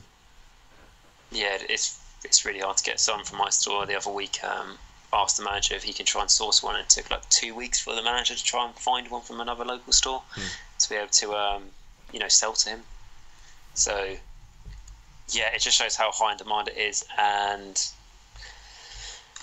it's even that box, if you get it, I mean, sure, you probably want quite a few cauldrons in the Daughters of Cain army, but you don't want that many cauldrons, you just want the daughters.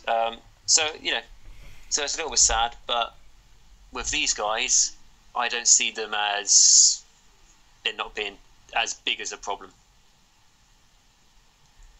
It just depends what the prices are going to be like on the things like the eels and stuff like that. Because you can imagine you get 3 in a box, hopefully they're not going to be any more than £30. Yeah. If they make them like £40 or something for 3 models, that's just going to be a bit them being a bit too greedy, really. I think. Especially with their points being relatively low, at least for Monstrous Cavalry. Yeah, definitely. And they obviously wanted us to buy more models because they did the cheaper regiment discount. For example, the Fools, if you got 10, it's 140 points. But if you've got, we can't see it at the moment, but if it, I bet it's 30. 30, yeah, I imagine it's 360. So you're getting a discount there, but that's obviously there just so they can drive up sales, which is understandable. But if they just are going to start trying to be greedy with everything, it's not. I mean, I know it's a company and a business, but it's not a nice feeling. Yeah, just the main infantry should be affordable. Like, just can't you just make the main infantry affordable? Everything else, I guess, if they have silly prices, whatever. But like, just the battle line, I think at least should be affordable prices.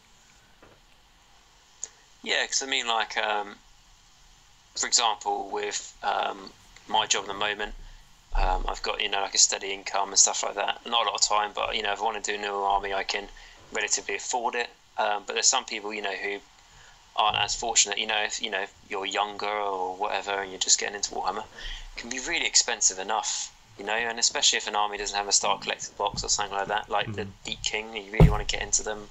And I don't know, you explain to your parents that I really want this, the box, the basic guys for 10 models for £30. Might be a hard sell to your parents, for them to get it for you or however it works. Yeah. It's, if you understand they want to make more sales, but at the same time, from what I've learned from my local store manager and from when I was on release staff there working in the Games Workshop, it's all about recruitment. It's all about getting people into the hobby. And you're not going to get them into the hobby if the first interaction when it comes for them wanting to start an army is a huge price mark. So, okay, you want to have an army? Okay, well, it's going to cost like about £300 at least for you to have a good competitive army. Mm-hmm. It's a big barrier to jump across, especially if it's your first time. Yeah, that was I'm sure you would agree on that. Yeah, that was the whole problem with Warhammer Fantasy, and one of the main reasons I think that it was killed is because it was such a high price of entry point, and you just had to buy just a slew of models, just giant blocks of troops over and over and over, and that's why Age of Sigmar, I think, got in a lot of new people because it lowered the entry point, the entry cost so much, just drastically. It went from being like 120 models or so to just like 30 or something. Yeah, which is just made things just so much more easier for new people to get into. I mean, like, I remember when Age of Sigmar first came out, and it was that sort of scenario where like someone came up with the idea, you know, give a couple of kids go into Games Workshop when it was fantasy, and they asked, "Oh, we really like the models. How do we get into it?" And the guy was, you know, the guy who worked there would be like, "Okay, we need to buy this book that costs like £40, and then you need to buy one of these army books that costs like £15, and then you need to have at least this, this, and this from, you know, your army of choice to be able to start playing." And then at that point, it's like, as soon as the guy mentions, okay, and then you need to paint them as well and glue them, the kid's like, well, I only have like, you know, £20 or $30, whatever the kid has. You can't do it. But when Age of Sigmar first came out, it's like, you know, I'm going, I've got like, you know, $30. It's like, okay, you know what? You tell you what, the rules are free. What are you interested in? It's like, oh, well, I like the skeletons. My friend likes the rat guys. It's like, okay, so you can get a box of Skaven clan rats. You can get a box of skeleton warriors. That both comes to about, I don't know, let's say $20 each for those models, and then it's like okay, you got just enough money to buy some glue and like a pair of clippers, and then, you know, they can build them, they can glue them together, and then they can start playing with them. Yeah. With $30, and then they can go, actually, I really like this. I'm going to save up a bit more money and be able to get, I don't know, the Skaven guy wants to get a Skaven warlord, and he's going to save up his pocket money for you know, a month or 3 weeks or whatever it is, and get that, and really look forward to it.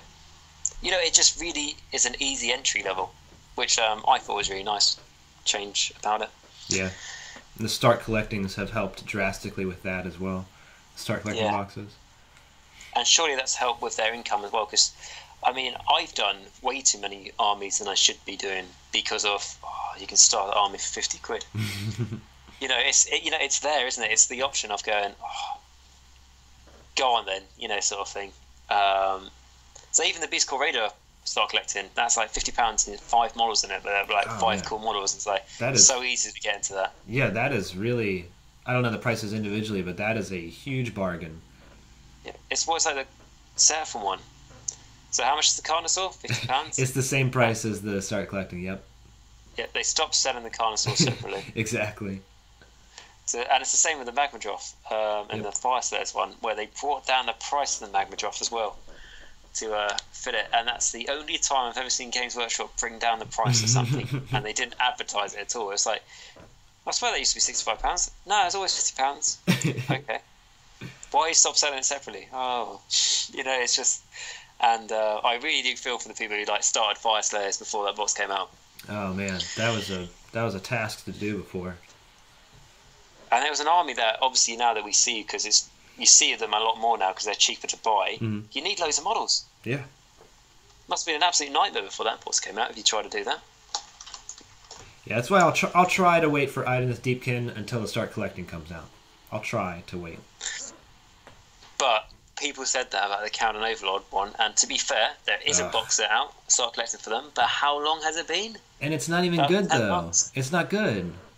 No, it's generally... What do you get? Is it 5 Thunderers? Or is it 10? Is it it's Thunderers? It's 5 Thunder... 5 or 10 Thunders. I think it's 10.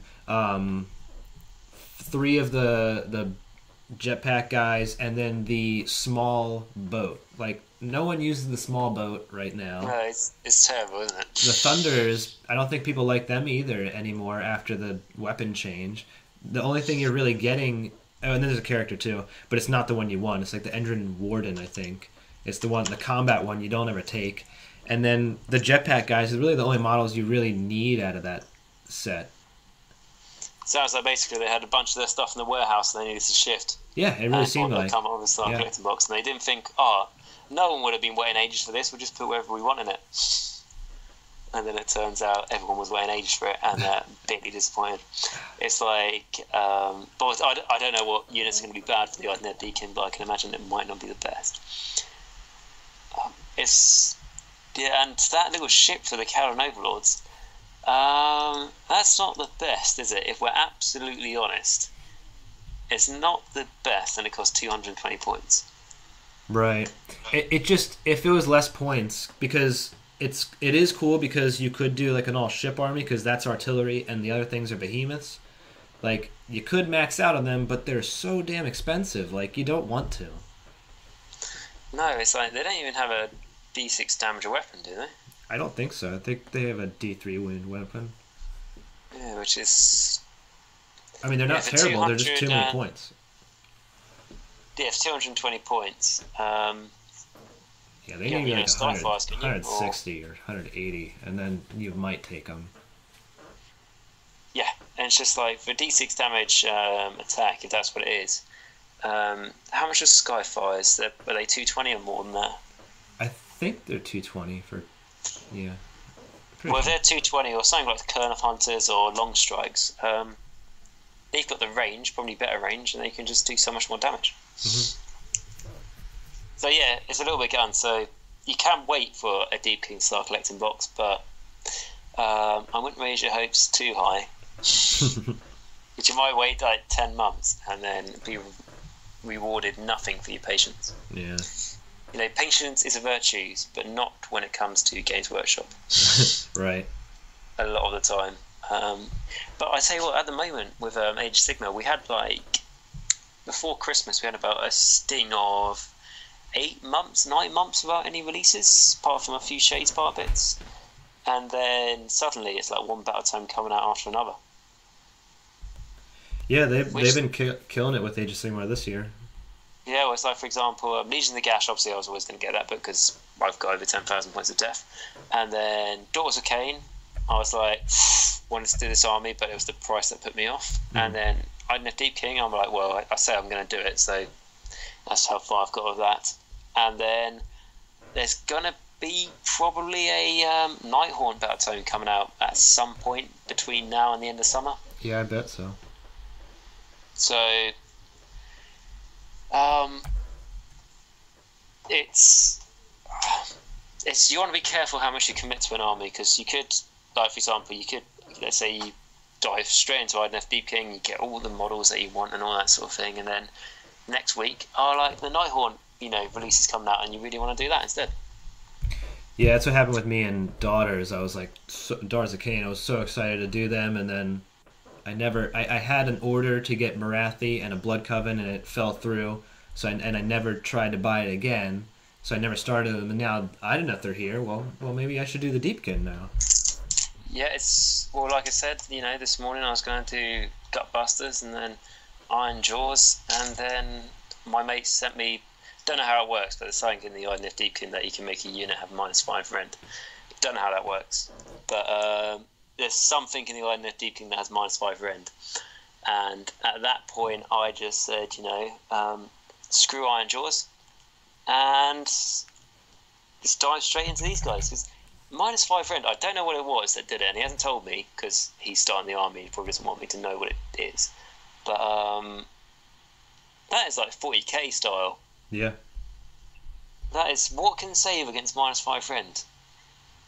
Unless it already had a 1-up save because of Mystic Shield and scenery and all that sort of thing.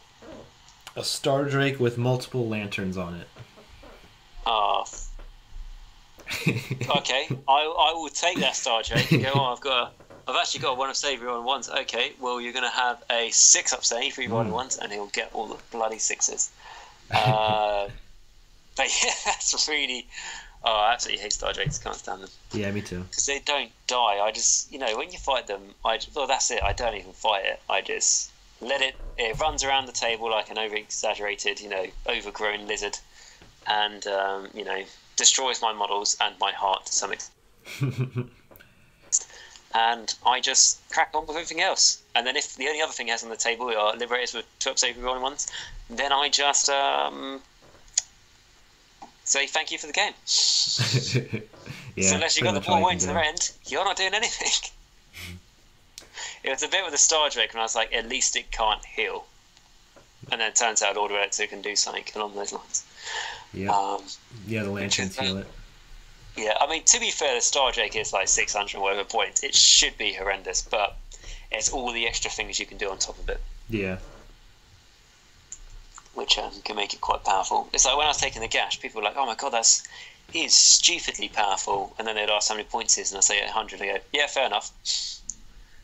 With that sort of amount, but yeah, and I tell you what, the Idoneth Deepkin, they have got something that costs 400 points. The aspect of the storm, and then and they've got something that costs 440 points, which is the one of the other guys for the sea cape, the aspect of the sea.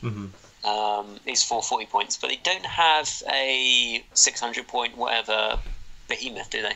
Yeah, and actually that one 440 point character, the aspect of the sea, is the only one that can't ally in a 2,000 point game. No. And they only have one behemoth, which is the sea turtle, the Leviathan, for 380 points, which can ally. But I do reckon, obviously we're going to see what it's like when they start being played with, but the Deepkin, because they've got so much synergy by the looks of things to themselves, I don't know if you would look at something and go, right, that would make a great ally to my Wanderer's army, or great ally to my Stormcast army. I think they work very well together by looking at them, but I'm not too sure how much they would work as being allies to something else. Maybe there's some things that have really good spells that, like, yeah, I want that spell in my army, but yeah, that was another idea with the Daughters of Cain. I was when I was seeing all the Idoneth Deepkin models, I was like, oh man, they look so cool, but at least I can ally them in if I did Daughters of Cain. But now I kind of want to do Idoneth Deepkin and ally in other stuff. Yeah, I think it works a lot better that way. Yeah, I was like that. So I was like, I could have the Seahorse guy, and then I'm like reading the Seahorse guy, and I'm like, well, he looks fun to have as an ally, but if I had him in a Deepkin army, he would be amazing. So the idea started off as, that one model, I want to get that one model, not bothered about the others, but that one Seahorse guy I want to get. And then 5 minutes later, okay, so this is how I plan my 2,000 point Deepkin list, and then I'm going to have multiple 2,000 point lists just so I can choose which one I want. It's like you can fall in love with these guys quite easily by looking at their things. Yeah, and they're so unique to Warhammer. Like I feel like they've been obviously trying new things with Age of Sigmar, but I feel like they're expanding even on top of that. Now we have like these sea creatures we have somehow explained to be on land, and we can now have fight sharks and turtles and stuff like that. I think it's like a whole new game now. Absolutely, this is a Age of Sigmar army for sure. It's not a fantasy army; it's an Age of Sigmar army. Right? Yeah. It's the reason they do it is for, again, it's like copyright. So, for example, if we look at things like Order Servantus, Scourge Pietist, Shadow Blades, Wanderers, Eldritch Council, things like that, they're very much relate to High Elf, Dark Elves, and Wood Elves, because that's where they stem from. Mm-hmm. But if you look at the Daughters of Cain, and you look at the Idoneth Deepkin, they're very unique elven fractions, or elven fractions, as I think they're meant to be called, that they can probably be protected by copyright, because they're very unique. And it all started off with the Cowden Overlords. When they came out, people were like, oh, they're nothing, they shouldn't be around, they're nothing like dwarves, all that. I quite liked them at the start. I thought they were quite nice and different. But they did it like that, so they could go, oh, these dwarves are so unique, or Dwarden, or whatever they're called, or Jury, or whatever the dwarven name is, that they could be under copyright protection. Yeah, I like the Karajan Overlords a lot because they made the Dwarden very unique, but still felt like Dwarden. They're still keeping to themselves, stubborn, money-oriented. Right, money-oriented people, and but they're completely different. Now they live in the skies, and I feel like they did a good job with that. Oh yeah, and it was like, and the Dwarven army, I didn't play fantasy, but I imagine it was typically, movement wasn't their best, was it, I imagine? Nope. Their speed, but if you want to make a Cowden army, you want to make a fast one, those Blink guys and those ships, they can go pretty damn fast. It like broke the mould really, which was nice. And again with the Deepkin, like before Flo was saying, like a few months ago, people were saying, like, I think it was Katetsu, I saw his YouTube channel, and he was saying he heard a rumour that there was going to be a female dark elf orientated faction led by Marathi, and then there was also going to be a high elf sort of fraction that like were on seahorses and stuff. And when I first heard that about the elves and the seahorses, like we're saying, I was like, That's really not going to be my cup of tea. And then suddenly, bam, there was an awesome video for them, and it's like, where have they been hiding these guys from? Because this is really nice and different. Just feels like I was saying at the start of the video, just really fresh. Yeah, I can't wait until they hit the Death faction with one of these new unique armies. Wonder what it would be. I feel like they've been putting it off because it's kind of a hard ordeal to do. They've right now they're just doing basically the characters are the uniques part of it, the Mortarks and Nagash. Yeah, at the moment it looks like they're just reinforcing their existing range, which, I'm not going to lie, I would have liked some new models when that book came out, but I am happy that they are reinforced it to say, don't worry, we're not going to discontinue this, these lines. We're not going to get rid of the skeletons or, things like, trying to think of something that's a bit better than skeletons. Like the soul blight, we're not going to get rid of like these vampires and stuff. We'll reinforce them. We'll keep on making rules for them. Don't worry. Bretonia won't happen to them or anything like that. So that was nice. There's like a bit of reassurance. But yeah, it would be nice to see some new Death models. I mean, people are talking about Death Stormcast or something like that, which it has got a bit of a name for itself, but just what new Stormcast models, but I think that could be very nice and interesting. Mm-hmm. Death Knights, something like that, like a knightly order, new Blood Knights. But what it looks like is going to be Nighthaunt related. So, and obviously Nighthaunt at the moment is quite traditional. You've got Ghosts, which are the spirit hosts. Nice models, like quite uniquely looking models, but ghosts essentially. Mm-hmm. You've got Ghost Riders, which stems from old fantasy as well, and things like Calm Race and Tomb Banshees. We've seen all that before. So the next thing they bring out for them could be something like what the Deepkin did to elves, or what the Caldon Overlords did to dwarfs. Something that you just can't anticipate. Yeah, and I hope I'm also looking forward to Destruction getting the same love because have you seen the Blood Bowl the grots from Blood Bowl? I think they look awesome. The new way they're sculpting grots. There's like some lovely new like you're saying, like even more than ideas out there, there's proof that there's no new ways you can bring life into existing concept of models. Yeah. And it's like even did you see the Beastmen that they released the video of? Right, yeah. The new Blood Bowl team, yeah. I didn't really like the sort of like the huge macho guys in that team. I didn't understand why the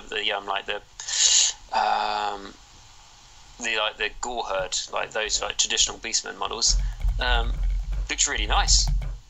And it's like with the Skaven, with the Skaven Blight Scramblers, that team that first came out. Yeah, they look awesome too. Yeah, and going back to Shadespire as well, the clan rats for them, there's just, it shows they can literally just get the model and just make it more dynamic in its pose and stuff, and it makes it just feel completely new. Mm-hmm. Which hopefully we're going to see. Because rest assured, Skaven are definitely going to get some love at some point, because that is, like we're talking about copyright. I don't know if Games Workshop's got copyright on like rat people and stuff. They probably haven't, I imagine, but I think they were one of the first people to sort of come up with those ideas. So they are already a very unique army. Yeah, and they have Vermintide, the video game. I don't know if you played that, but I played the first one right now, and that's pretty fun. I know the second one is out for PC. I'm waiting for it for PS4, but I think that'll draw more people into it, and they'll be looking for Skaven, is what they'll be looking for. Oh, absolutely. I mean, I played the first Vermintide. That was great, and then I've also played 34 hours of the second one, and that is so good.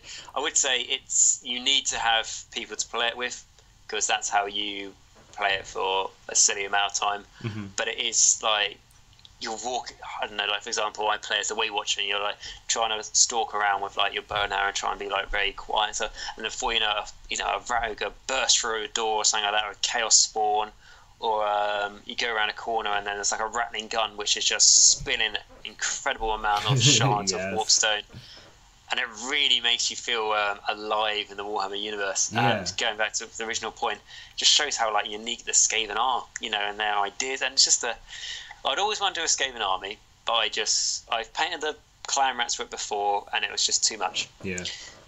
But I respect anyone who does have a Skaven army, because they are just the idea behind them is like they are one of the biggest threats to like the Mortal Realms, for example, but they just can't put aside their differences to rise up and take over the realms, because you know, if you're a Skaven and if you go up to fight and, you know, to take over the realms, there's a chance that, you know, that prick in the next burrow to yours is going to take all your stuff when you go up to the surface. So before you go up there, that guy needs to die, and the only problem is every Skaven's thinking exactly the same thing. Right. So they can't get anything done. Yeah, I had a friend, he's playing Vermintide 2, he texted me, he was like, how can I make a Skaven army? I kind of want to make an Age of Sigmar Skaven army, because it's just so cool fighting them in Vermintide. I just want to kind of recreate this on the tabletop. Yeah, I mean, and I imagine the Vermintide 2, there's a particular mission where I think you fight Queek Headtaker, and so cool. In that mission it's like you go through a Skaven Undercity, and the work they've done and the design of that map, even when you just look into the distance through the tunnel network, all the Skaven architecture, it makes you want to do a Skaven army. It's just absolutely fantastic. You know, fair play to the team on that. And yeah, when I saw that, I said, "Yep, that's it. I'm doing a Skaven army." But you know, 2 hours later, I wanted to do something else. Can't remember what it was. Then you want to do a Waywatcher army. Yeah. What's that? That's why. Then you want to do a Waywatcher army, because that's the character you're using.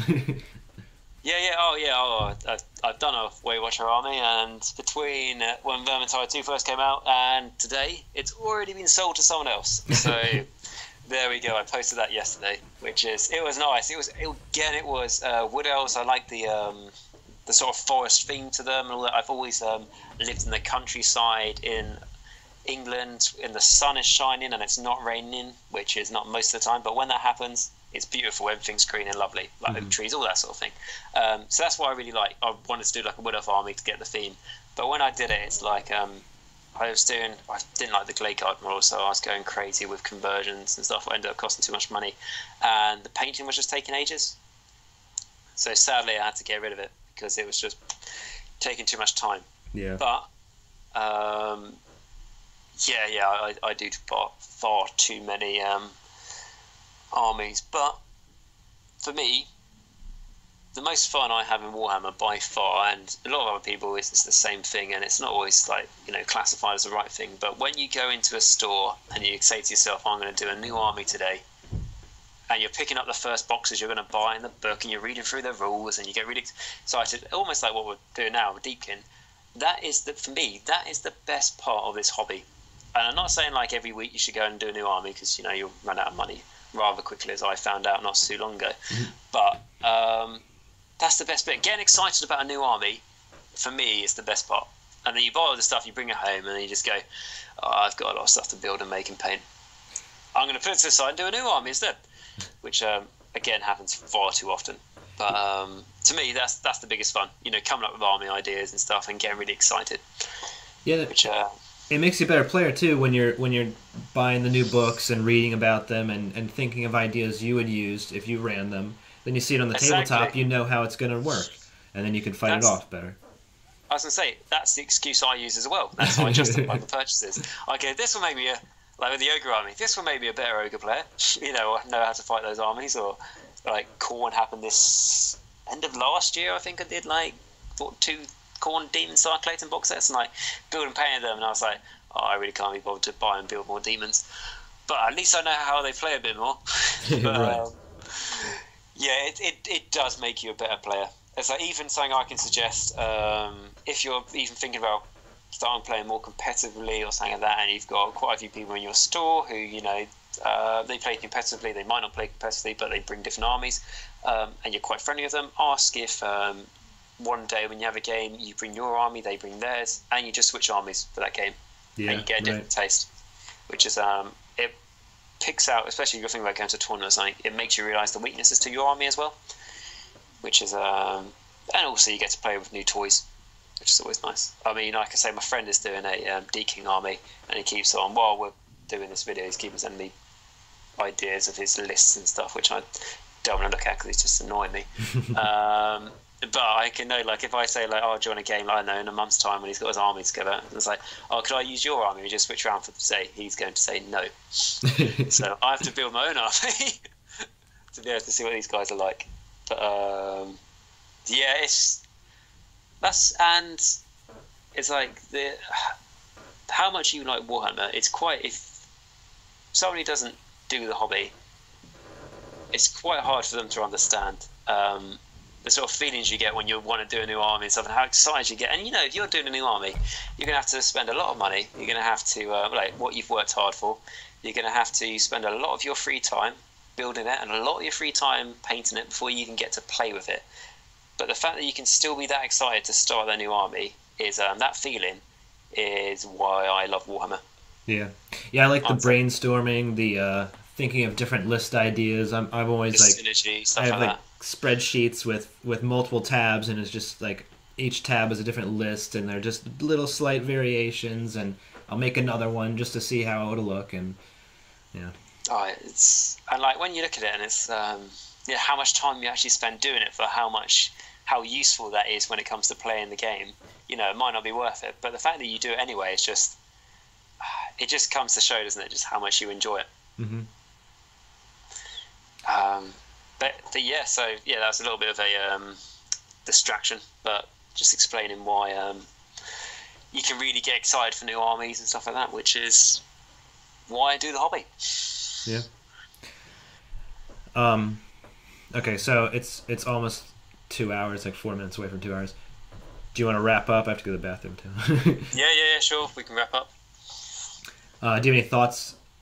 Any final thoughts on Idoneth Deepkin? My final thoughts of them is, like I said earlier, I'm going to swallow my pride and eat my words and actually start the army. So I'm going to start the army, come up with like this building ideas, probably buy the book, The Battle Tome, in the week, and see what further ideas I can have. But I think the army adds new ideas and to armies, particularly in meta, and also it's going to start mucking around with, I'm not going to say the top tournament armies, but some of them, like, Zeech with their Skyfires isn't going to be able to target, and snipe out your Idoneth Deepkin heroes. Long strikes aren't going to be able to do that either, and that's just one small nutrient thing. And these guys can make so many minuses to hit on the enemy. So I think they're going to shake up the meta quite a lot, which personally is something I'm going to be really excited to see. Yeah, I agree. I think you put it really well. The only thing I want to add is Unicorn Seahorse, because he's just badass looking. Yeah, absolutely. And yeah, I look forward to seeing some Idoneth Deepkin videos on your channel, possibly, and definitely on my channel on Twinned Coot. We'll be seeing some of those. Yes, I'm gonna. I'll see what it's like. I'll try and from next weekend onwards, I'll try and start building an army together and see what I can come up with. But again, like I say, I hope to see some on your channel as well, and be great to see where we go from here.